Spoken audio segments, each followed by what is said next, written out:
का हो जानू काहे इतना गुस्सा में रहेलू। घर प्यार से बसाला जाता लड़ाई से ना। छोटी छोटी बात पे रोजे तू आग लगावेलू।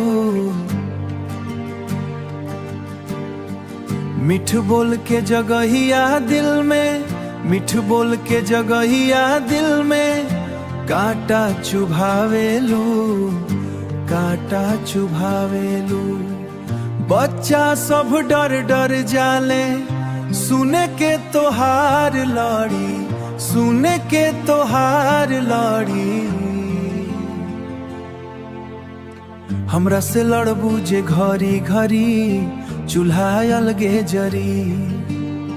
हमरा से लड़बू जे घरी घरी चूल्हा अलगे जरी। टूट जाई प्यार के डोरी अखिया रोई भरी।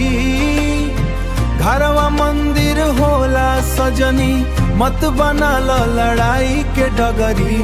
हमरा से लड़बू जे घरी घरी चूल्हा अलगे जरी। पहिले हंसी से घर चमकत रहे अब चुप्पी छा गइल। तोरा सपना सभे उड़ा गइल। माई बूजी दुख में डूबल सुनी भइल देहरी। हमरा से लड़बू जे घरी घरी चूल्हा अलगे जरी। प्यार से घर बस जाला गुस्सा से टूट जाला। एक दूजे के मान लिहल त जिंदगी संवर जाला।